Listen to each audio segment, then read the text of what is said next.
Welcome back to the Crooked Smile podcast brought to you by Maccamedia. Today is a great day. We've got another guest on and we are out of the studio for our third week in a row. In Campbell's house. Yes, it is my house. But Campbell's house. Welcome very much, Obi Thomas O'Brien. Thank you very much for having me. It's an honoured to be here in Cammy's house. It's great. So my first question was, Hit me. why is it so important to start a morning right? Well, not that it dictates like the rest of your day, but it does definitely set the tone. You know. Yeah. That's like I think you're alluding to what'd you do this morning to get switched on kind of thing. I mean, most of that has been taken up by like dips lately, but whether it's going for a walk, like something doesn't have to be like physical or strenuous. So I can be reading a book or something like that, just like kind of something you enjoy, something that gives you energy to take throughout the rest of the day, I think. Well, it must work because you're always as long as I've only known you probably a couple of years now, but as long as I've known you, you're basically happy every time I see you, except for on the weekend, which we're talking about. But so it must be working. Something must be going right, unless you're just putting on a really good illusion, and we can get into talking about that after. Yeah. But it's good to see someone that's always just so energetic and positive, and so keen to pick your brain. Yeah, no, 100%. What you do. For a bit of context for the audience, Obi works for a company called Happiness Co. and the foundation there and the Switched On project, which is the mental youth side of things. So the foundation, Preventative Mental Health Foundation, we work in the green space. So it's a lot of preventative work, which doesn't get a lot of attention these days. Like if you look at the government funding towards, things like mental illnesses and chronic diseases, 2% of all that funding goes towards prevention, which is not much. Really? Yeah, it's slim pickings. You would have thought that would have been changing. Like that would have been, especially. Yeah, 100%. We've always thought that like prevention is better than the cure, right? And so the co has been going for 7-8 years now, and then that's just off the back of Jules and his story and having his lived experience, trying to like impact or having a mission to impact 10 million lives in 10 years. So that's the co's mission and purpose, and they've been smashing it lately, like being able to collab with people like Cold Nips and do impact like that. Have made these mad events throughout the year, like the gala, the AFL Footy Day last year, where we just like try to get the community together, raise funds, so we can then subsidise things like mental health first aid courses for people within the community, such as like carers or like teachers, people in offices. So like you can create better environments. So you're a product of your environment, right? And then fun things like the Switched On podcast or like the youth platform, which it's been going on for about a year and a little bit now. Because as long as I've been part of the co, Jules is kind of saying like we need to improve our demographic reach in the youth space, and so then with me there and with Braden there, we try to make the Switched On platform and do the podcast and try to get interesting people on and kind of just talked about them and how they whereas youth were able to like get to where they are now, like based on behaviors and their upbringing and just mindset kind of thing. So a lot of it is mental, but it's also like physical and just more of like a holistic approach. With your background, how did you actually get into this sort of space? What was the motivation or origin story per se behind this? Yeah, well, I've always been like very into my health and well-being. But if you asked me in high school if like I would want to work in the mental health space, like I would have like, I wouldn't even know if there's been a space, because I was told during high school, like, I'd be a really good teacher, like a high school teacher. So then I went into, Notre Dame my first semester, high school teaching. I was like, nah, this isn't for me, eh? And so like the second semester back, actually, I was like, yeah, this isn't for me. Looked at other courses on the Notre Dame website, like during that first shoot, and I found health promotion. In the first shoot is crazy. In the first shoot, the second sem, and like it was funny at the time because education units go back earlier than the rest of the schools at uni, and so I actually opted out of education, went to health promotion, had another 2 weeks of holidays, and then started health promo, which aligned with me way more, just in terms of like its breadth and being able to cover things like counselling, psychology, marketing, like a lot of the sciences as well, nutrition, exercise and health, and diseases. And now I've got 1 unit left of that degree, which I'll be done at the end of this year.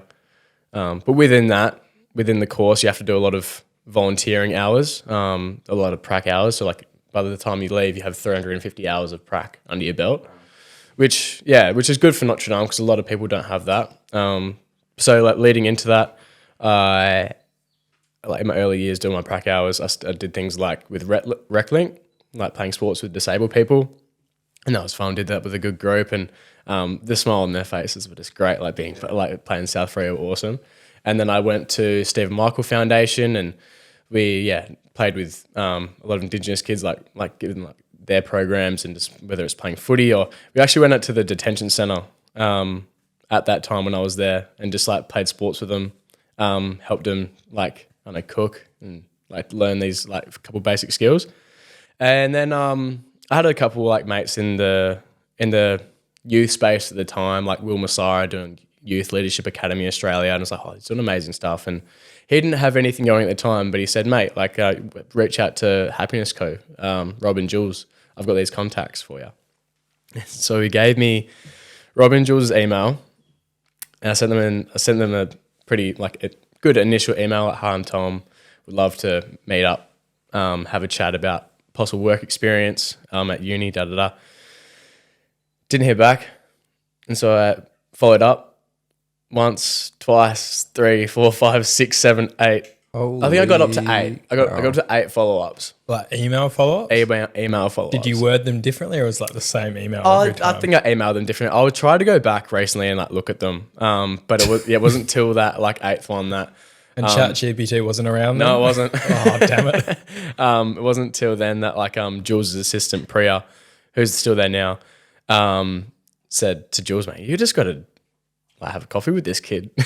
So then he eventually got back to me. We had a chat, went well. And then I started my 6-month internship, went away, did my army basic training, came back, started at the Co, and I've been there since. Army basic training. I'm in the Army Reserves. What was that like? It's something that a lot of people don't know about me. No, I mean, apart from my close mates, but it was good. Yeah, like I literally got everything out of it that I wanted to, and I'm still in now. Like, who knows? I might go back in the reserves, but I wanted to go out there, just like really get out of my comfort zone, get like experience under my belt, and then so like you join up, you enlist kind of thing. And you like part of like the recruiting stage, you do that for like a month or 2, and then you organise everything so you get flown over to Kapuka in New South Wales, and you're there for 40 days. I think they've changed it now, so it's only like 27 days. But it's basically like in those 40 days, you're doing what the full-timers do is their basic training, shortened, and you do 2 less modules, which was you didn't do grenades, you didn't do launches. They're the best ones, apparently. But then you do, yeah. But then you go, I went back and did them at a different course anyway. So, the 40 days was just, like the first 2 weeks is probably the hardest 2 weeks, like individually, like I've experienced myself. Yeah. And then you kind of learn the routine of everything. Just the rigid structure of the army. It's pretty intense. Like they really, like they have to break you down, like your ego. And so like, you need to listen to them, because if you don't, like you're going to get, you're not going to learn how to shoot a weapon right. You're not going to be safe. You're not going to work in the team like they want you to. And so, that was fun. Came back. Well, that was a lot of things that happened. But finished the reserves basic training, came back, and then you do it like, you go every Tuesday night down to the barracks here, bit of basic training, and you still stay involved. You do some like weekends here and there. Super fun, like go to Bindern and do some like practice, like attacks and defense and stuff. Don't reveal too much. It is. So you're basically a substitute to defend our country. Well, not at the moment. He would heed the call. He would. You'd be like Batman when the signal comes on. You'd be like the injury sub. Captain America. You'd be like the injury sub to defend our country. So after doing something like the Army Reserve or spending, I mean, I guess it was a pretty, not a super long time of your life, but as a fair chunk of your life there, does everything must just feel like a holiday, or does like put things in perspective? You're like, wow, that was like, the biggest challenge I've faced, and now everything I'm going to Yeah, You don't go into 100%. I get what you mean. Like, I wouldn't say everything's a holiday. And like, I think from the time that I've been out of it, I've kind of like let some of the other old habits like creep back in kind of thing. And it's like, it's almost because I've known how like where my limits kind of lie, like how much I can handle. I think that's what I've taken like with me kind of thing. And, and then, yeah, you're always going to have problems. Like I've always been a person that's like, even in times like when times seem easy, like say like footy's done, I'll find something to like fill in that time and then just complain about it and say I've got more problems, you know?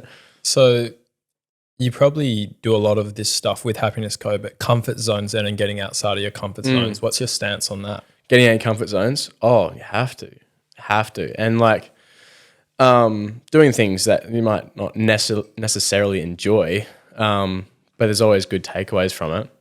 Getting in comfort zone, like, I mean, I wouldn't say like dipping every day for me at the moment is getting out of comfort zone because I have to do it. But like if it's cold, like it's still that kind of like, that's like that self-challenge kind of thing. And I mean, I'm not sure if you've seen like guys like Harry Garside like doing that uncomfortable challenge, or like Ned Brockman who's doing that uncomfortable challenge coming up soon. Seen David Goggins do it every day of his life. But then it becomes comfortable.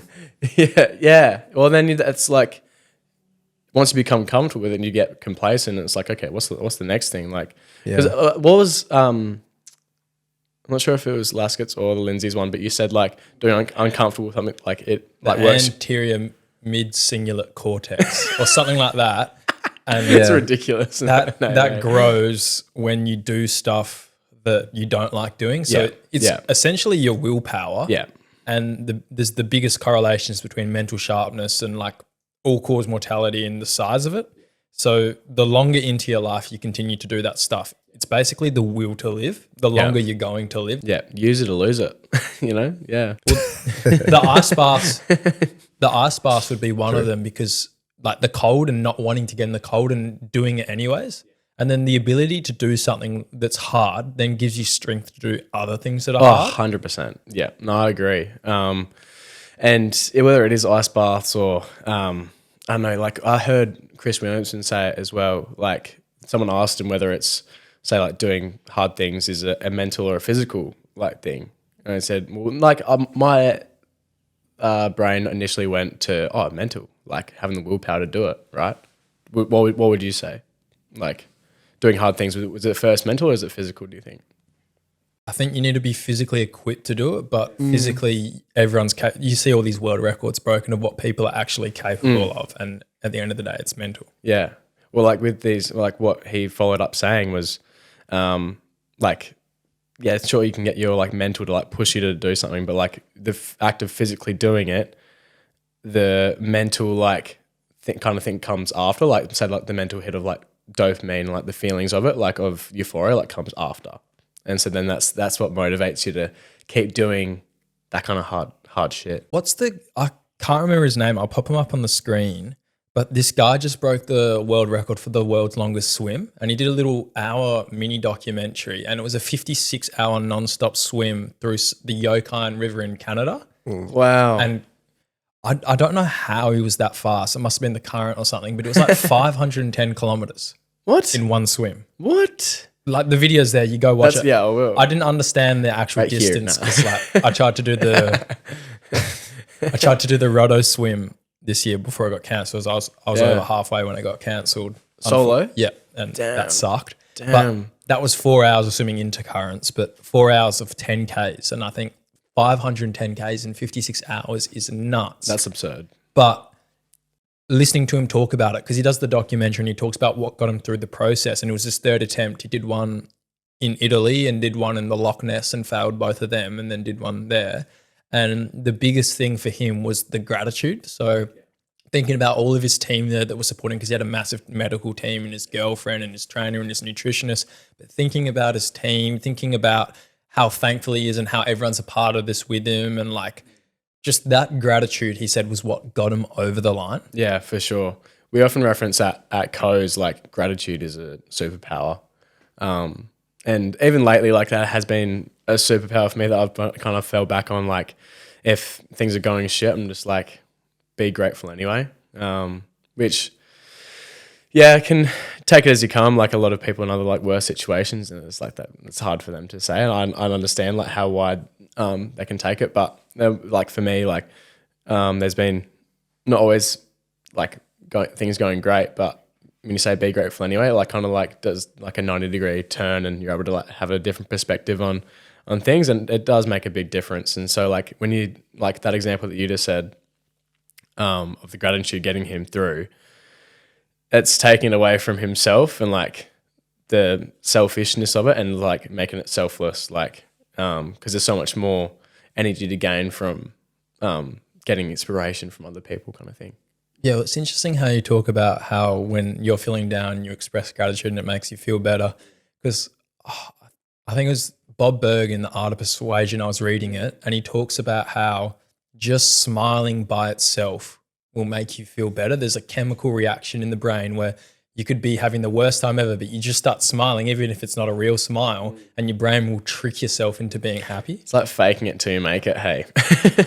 Yeah, which I mean, some people would say that, you know, that can also be destructive because you're like, if you're really not feeling well, you probably should say something. But Yeah. okay, that's an interesting. But it just picks you up for yourself. Yeah, Your yeah, self-care yeah. makes yourself Yeah. feel a bit better. Yeah, as long as like, but I get where you're coming from. Like, yeah, if you're not acknowledging it and you're just like, you're just smiling, Yeah, like, yeah. that's suppression. Yeah. And then that's just like you're just putting it under, sweeping it under the bed, which Yeah. then it becomes something Yeah. else after that. But I mean, having other people that maybe smile at you and having those sort of positive people around you can be probably a similar sort of thing. Like sort of smiling is contagious kind of vibe. I don't know if that's really. No, it is. But 100%. But I can see where that sort of comes from. That makes sense. Yeah, definitely. Well, with the cold nips and the starting every day with the 100 days of cold nips, did you want to get into that? Oh and yeah, where explain that a are little you bit? at with that? Today's 37. I'm going after the pod. Okay. Yeah. Well, we're gonna hold you to that. Yeah. Yeah. You'll So see me, mate. better. Just for the context, for the audience behind what that is and why it started and why you're doing it. Yeah. So had you known what cold nips was like The beach last thing, couple of years? I've seen the socials for So it's been around for 5 years now. And as long as I've kind of been in Perth, no, it's always been around. Went to a couple, we were like in 2020, when I like just after I'd first moved up kind of thing. But then they were like, I was in Balcatta at the time. So I was going to Scarborough and they're a little bit smaller at the time, like probably getting like, 20, 30, 40, 50 people to the dips then, which, it's like it's cool to be part of a community that are all going down to the beach early morning. You get pretty like-minded people down there, so it's a good like meeting spot. I wouldn't say it's like the run clubs. I wouldn't even go as far as to say like run clubs, the new dating apps kind of thing. It's different to that. But they've really been able to do a lot over the last 5 years and build a solid community where like at each dip along the Perth foreshores, like all the beaches, getting to like 100, 200, 300 Yeah. Wow. dips during the summer dips. And it was only this year that I actually went to every single winter dip on a Wednesday morning at Leighton.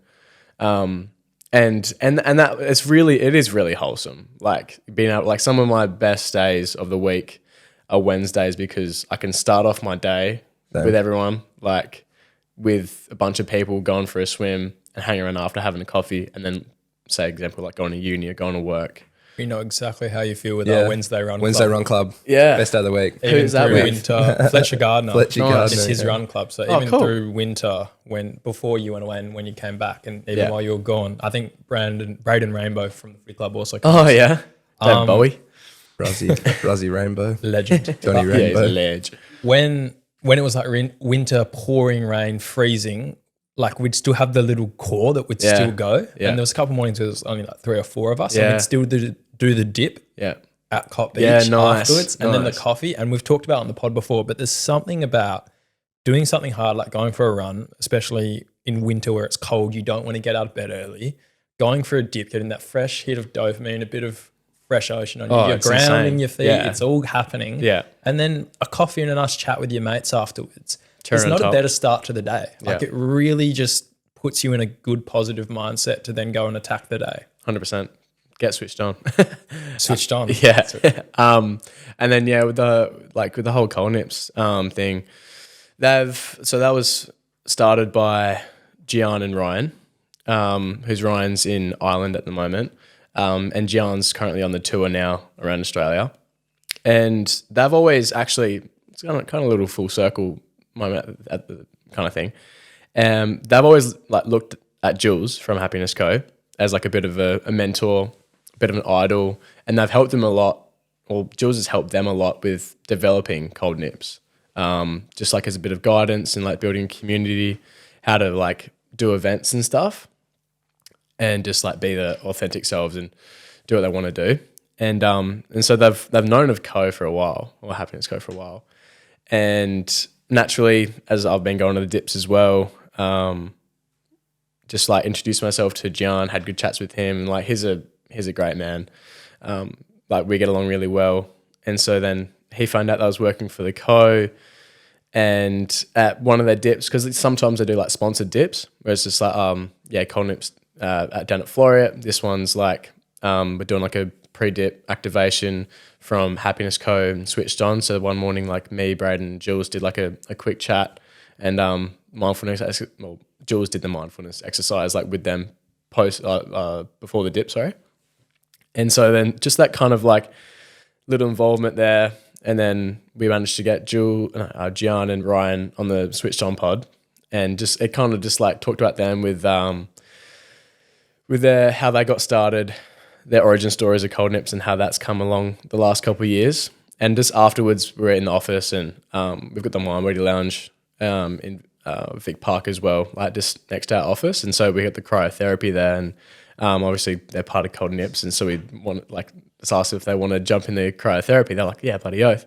And at that time, we're just kind of talking about what's the like forecasting for the next year or two looking like for Nips, like what's the next big thing. And they'd been thinking for a while that they want to do this 100 dips in 100 days thing, or they want to do something big and raise money for a big cause.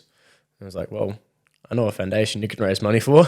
And they kind of had already thought of Happiness Co Foundation. And I'm not sure if like I just kind of encouraged them along the way, or pushed them in that direction. But fast forward a couple of months, like we're sitting, like me and Jules and Gianna sitting down and have a conversation like, all right, how are we going to do this? And then just the planning began, trying to find sponsorships and just plan out the whole thing and the packages and where they're going to go, how they're going to do it. It's a lot like of planning, getting them in, and what they're doing, but they're absolutely smashing it now. I think they've just about hit 30K of their goal. I mean, their goal is to raise $1 million. Ooh. So they've got a long way to go, but it's like, but some will roll in. I think so. Yeah, true. Well, they what, 37 Once the today. Crooked Smile podcast drops its donation. Yeah, get some moolah. We'll leave a link to the fundraiser in the description. Yeah, please. I've got my Razorly link, which I've put on my story every day as part of the dips, because I'm actually doing the challenge with them, so that's why. Even though I'm not on the tour, I was there for 2 days, and when they're in Gold Coast, which is pretty cool. So they're going all around Australia. All around, bro. Yeah, they started in Cairns. And now they're Cairns. So starting Cairns, and then past Gold Coast, just about done with Sydney.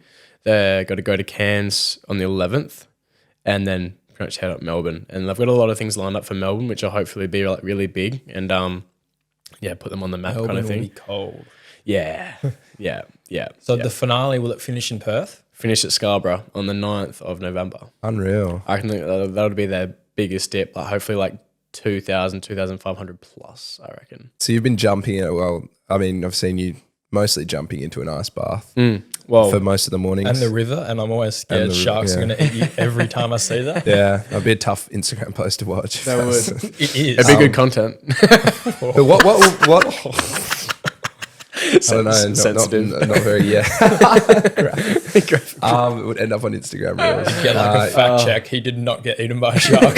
Yeah. He was faking it. So what, do you recommend investing in an ice bath? Like what have you got? I actually got that one given to me for free. Oh, really? Yeah. Oh, it's sponsored. No, I'm kidding. But I had a mate, Flynn, who was actually kind of promoting them at the time. He said, have this one. It was a little bit old and run down, but I didn't help the other day, jumping into it. on it, on top of it. And I broke one of the like plastic bits. I was watching. I was kind of waiting until like you like missed it or something and broke your leg or yeah. No, it was just amount of. It was going to happen. Yeah, touch wood. It was just going to happen at some point. I was trying to be funny. Like I was recording it obviously at the time, and I just did that, and I just couldn't help but laugh, and then thought I had to post this because it's just too funny not I to. didn't see that one. Okay, maybe I have to go back and watch. It's awful. Yeah. Well, I had a question. It's a very broad question, but I feel like you're well equipped to answer it. Okay. What is your definition of happiness, and how has it evolved through the years? Wow. Yeah, wow. It is a broad question. But it's a big golden question, right? Like do what makes you happy kind of thing. And I think it's when you're able to be doing the things that you want to do with the people you want to be with and like where you want to be. There's a lot of things that contribute to it. Like, you know 20 Talk at all? Yeah, they're like a mental health foundation as well. Like how it's changed, I guess, over the years to like start answering part of that was like recently like known that there's like they focus on 12 dimensions of health. And if you can really start to optimize and zone in on things like your physical health, obviously emotional health, financial, occupational, like things like breathing, sleep, exercise, diet. If you can get a lot of those things right, like you can, I think, Gratitude? yeah, gratitude's one. Like you can really start to define what happiness is to you, because if you like once you're feeling good, once you like when you feel good, you think good and you act good, you get a lot of like when you're in alignment, I think that's when you start to bring like happiness into your life. So it is very broad, but it's like it just has to come from such an individualized like background or approach. So would you say you don't find happiness, happiness finds you? Yeah, that's a really good way of looking at it, because it's like it'd be like a uphill. But we've just been talking about what you have to do to put yourself in, I guess, a position for happiness. Well, he does all the right things, so then happiness finds him. Yeah, but isn't that you finding right happiness things. as well? Like that'd be like always on the search for, like on the pursuit of happiness. Like it's like you're on a treadmill and the carrot's right there. You know what I mean? Like you always. Okay. It's kind of like the systems and then the end result. If you focus on all the systems, the end result will look after itself. Yeah, exactly. Yeah, 100%. Do you think humans are another broad question, but humans are meant to be happy. Are meant to be happy at the end of the day, naturally, and you just have to know. No, only because like how humans have evolved, we still have it today. Is like the thing called the negativity bias, where like it's a instinct that we have. Like if I don't know you, you're a threat. Yeah, kind of thing. So like and we still do that now. Like obviously, like people want to try to work on it. Like I think everyone's like, everyone would love to be like super optimistic and open to the world. But like if you're not sure of things, like you got to be naturally like pretty negative towards them and have negative judgments before being curious. When you see a shirtless Obi roaming footy training, absolutely destroying people on the field. I want to be his friend. That does seem like a threat. I want to be his friend. You want to be his friend. You want to protect him. on my He's not a side. threat. He's a big teddy bear over here. A small teddy bear. I find that's the case with a lot of people is you'll be a bit standoffish with them, but once you actually have a conversation with someone, you realize that you've got so much in common. They're actually a good person, and like you can just kind of then be at ease, and you're a lot more comfortable. Oh, for sure. We mentioned a lot of that in our workshops, is like swapping judgment for curiosity. So you can have like initial judgment of someone, like preconceived notion, which I'm not a huge fan of. But it's until you start asking questions and getting to know them that you get like oh wow, like you're actually a really good bloke. Breaking down that negativity bias, I guess. Yeah, because it's gonna like the thing with bias is that it's inherent, right? It's not, you can't change that. You're naturally going to feel a way about something or someone, and then it's just about how you act on that. So if you're being curious rather than alienating, or it's like anything really, like people have you're naturally inclined to feel a certain way, and in a changing world, people are naturally inclined to feel negatively about new things, and Well, it's so easy to feel negative about things. It is, and it's like it's a fear of the unknown, as you say. It's a kind of almost you got to take the higher road and do what's hard, which is what's the right thing. Yeah. And that comes down to your morals as well and stuff, like what you think's the right thing. Well, what are some of the things because you're heavily involved in the Switched On men's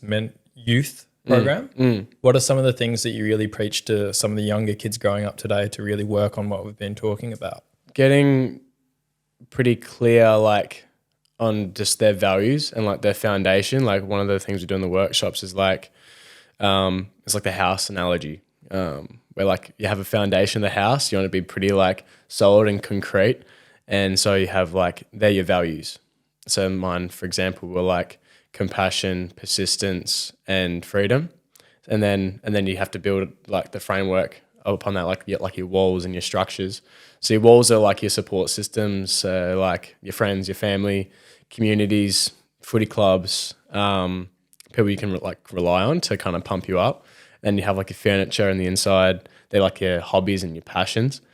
And so whether it's like cooking, I don't know, playing cards, or amateur footy, like podcast, good like bits to include. And then your roof is like your goal that you're working towards. That kind of just like encapsulates it and like where you're working towards. And so that is like, obviously everyone's goal is different and mine continues to change. Like sometimes like every now and then I have to review it and reflect on it. And then you have a driveway, because what's good in having a house in the middle of nowhere if you don't have a driveway. So the driveway is like the steps you're going to take to get there. So that's a lot of like helping, well, just trying to get the idea in these young people's minds. Like the earlier they start getting clear on some of these things, like they don't have to know what they want to do like right now, like for the rest of their lives. But just getting clear on like these real core things earlier and like knowing that's okay to change. I think that's like a really big like way to start, pushing them in the direction of like being their ideal selves and just being good humans.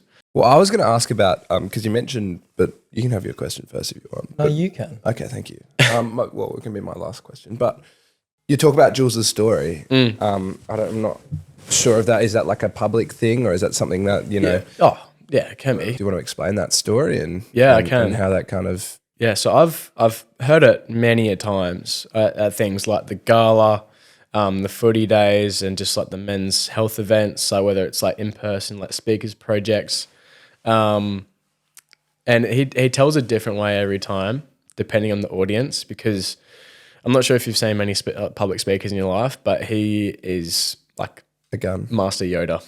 Yep. Goat. Yeah, he's up there. LeBron James. He's pretty unreal. To be honest, and he's got so many more years in him, and I can't wait to see what's in the future for him, and like knowing that I like been a part of it. But it's sometimes like listening to it. The most emotive times is when we're at the gala and we're in a room full of like 1,000 people, and it's the happiness gala, and like it's basically built around obviously the co and like Jules' story, and it's based around his dad. So he had a very strong relationship with his father, idolized him, and then his dad kind of started, struggling with his own mental health, and it was until he started to kind of neglect himself and like push himself away from the family, and there's a bit of a grey area like in between. When he was like 18 to like 21. I think he still had a good relationship with his dad, but basically on Jules' 21st birthday, he woke up to his father had taken his own life. And that obviously, as it would, sent him down a pretty dark spiral, getting and hanging out with the wrong people, and just engaging with the pretty unhealthy kind of things. And then fast forward a couple of years, started to kind of like make that shift, and wanted to change his life around, and so and bring something good out of the story. So I think it was like either 27, 28 said he wanted to start the Happiness Co. And so he pretty much started out of his little apartment in Vic Park. thinking about ways that he can provide corporate programs and workshops for people around the Perth community to work in the preventative space. And so, he started just himself, and then he got Robbie on board, Robbie Fig, Priya, and it was like those three. They were working closely together for like something so like that was going to be so big, and they started like really starting to build something. And in like the name and life of Jules's father, which they still like tells a story the same but different way, and but it's always like Jules always references how like he was broken as a person, and he always like will be broken, but he's managed to like put the pieces back together, kind of like in that, I think it's like the Japanese way where like they put together a vase and like fill it in with like gold kind of thing, and to make it stronger. Can't remember exactly what it's called. Correct me if I'm wrong, but it goes pretty deep, but like that's the why and behind the co, and why it's so important to Jules and why he wants to impact 10 million lives in 10 years. There you go. Yeah. Very powerful. Yeah, it's actually really interesting sometimes seeing him up on the stage talking about it, because he just like almost like jaw dropping, and then he comes off the stage and just like daps you up and he's like one of your mates, one of your boys, and you're just like, it's a different person. Like you're just up there, and I don't know. Yeah, Right, role model. Well, I had a question quickly about the podcast. Favorite guest you've had on the Switched On podcast? Oscar Allen. No, that was like that was a big fish. That was a big fish. It was like our second or third pod. Yeah, too. right. But Braden lived with him, so it was like pretty easy to get. Yeah, Good networking from you. I really liked getting Lakeisha on, Lakeisha Pergolidi, because she's one of my really good mates from Bunbury. What a name. Yeah, and she's currently, I'm not sure if she's back from Italy, but yeah, she's Italian, Pergolidi. And she's a boxer, but she had never been on a podcast before, absolutely smashed it. And she's just like, she's so approachable, but also like professional as well, and how she goes about the whole boxing thing. But it was so good to just like get her in and share that podcast, like of course with her, but like our friendship circle as well. Because I don't think up until that point, like many of my mates had listened to the podcast. So it was good to kind of do that. But that's probably one close to my heart. Dad as well. Got to talk about Dad, and after he had a heart attack, went through that story, and how he's still alive. New lease on life as well. Yeah. Holy cow. Dad was good. There's a good couple. We've had a couple like world record holders. Like there's a guy. You remind me of the swimmer guy before. We had this guy Andy Donaldson on, and he'd just can't even remember the world records, but absolutely like what you mentioned before, just like ridiculous, like swimming for hours on end. And one of the funny stories he told was just like swimming through the night and swallowed a jellyfish, and apparently there's a bull shark note like around him. Yeah, just weird. Not for me. Yeah. Swallowing a jellyfish. I've got jellyfish stings before from when I've done ocean swimming, and it sucks. I could not imagine swallowing. On your insides. Yeah, all through that. That's like when you like watch a video of someone getting hit in the nuts, and you're just like, yeah, it like hurts you. Yeah. There's been a couple of goodies, but I still haven't looked at the pod in a while, but a lot of good takeaways from doing the pod. Oh, for sure. Just learning other people's stories. Yeah, just getting one podcast to another.